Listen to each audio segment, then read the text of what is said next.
As a Malaysian Tamilian, how do you see a movie like Kabali? கபாலியில் வந்து அந்த இஷ்யூவை பற்றி அவங்க பேசியிருக்காங்க. அது வந்து வரவேற்கக்கூடிய விஷயம். அது அந்த அந்த இன்டென்ஷன் வந்து ஒரு நல்ல ஒரு இன்டென்ஷன்.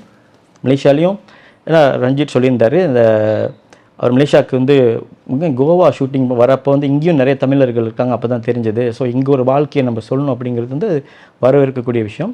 ஆனால் சில 1-2 விஷயங்கள் வந்து அது பொலிட்டிக்கலி இன்அக்யூரேட்டாக இருந்தது. ஓகே, அது வந்து அதை பற்றி டிஸ்கஸ் பண்ண வேணாம். பட் அது நான் பார்க்குறப்போ எனக்கு அது பர்சனலாக தோணுச்சு, இது கொஞ்சம் இன்அக்யூரேட்டாக இருக்குன்னு தவிர மற்றபடி அது வந்து ஒரு நல்ல ஒரு ஐ ஓப்பனிங்கான ஒரு முயற்சியாக நான் பார்ப்பேன். இல்லை நான் அது ஏன் கேட்டேன்னா, அந்த மாதிரி ஒரு படம் would that be a good model to make Malaysian Tamil movies? Yes yes அது ஒர்க் பண்ணும். கொஞ்சம் கமர்ஷியலாகவும் இருக்கு, ஒரு இஷ்யூ பற்றியும் பேசுகிறாங்க, ஒரு வாழ்வியலும் காமிக்கிறாங்க. ஸோ லைக் அந்த மாதிரி பண்ணலாம் சார். இப்போ என்ன ஒரு அடிப்படை பிரச்சனைனா, நம்ம அந்த மாதிரி ஒரு மெயின் ஸ்ட்ரீம் சினிமா பண்ண போனாலே ஒரு சர்டன் பட்ஜெட் வந்து நம்ம எடுத்து வைக்கணும்.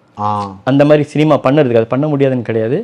அந்த மாதிரி சினிமா பண்ணதுக்கான ஒரு சர்டன் இங்கே பார்த்தீங்கன்னா ஒரு சிஸ்டம் இருக்குது, ஒரு டிஸ்ட்ரிபியூஷன் இருக்காங்க, ஒரு ப்ரொடியூசர் இருப்பாங்க, அதை மார்க்கெட் பண்ணுறதுக்கு ஒரு ஆள் இருப்பாங்க. இப்போ நம்ம என்ன பண்ணோம்னா, இப்போதைக்கு நம்ம வந்து ஒரு இண்டிபெண்டனாக எல்லாத்தையும் நம்ம பண்ணிக்கிட்டு இருக்கோம். அப்போது ப்ராபப்ளி அந்த ஒரு சூழல் வரும்போது அந்த மாதிரி படங்கள் செய்யறதுக்கான வாய்ப்புகளும் இருக்குது, நமக்கான அந்த பிளானிங்கும் இருக்குது. பட் நான் எப்படி பார்க்குறேன்னா, இது ப்ராபப்ளி இது ஒரு ப்ராசஸாக நம்ம பார்க்குறோம். Ananya's Nana Nani Homes, a paradise for senior citizens, Coimbatore.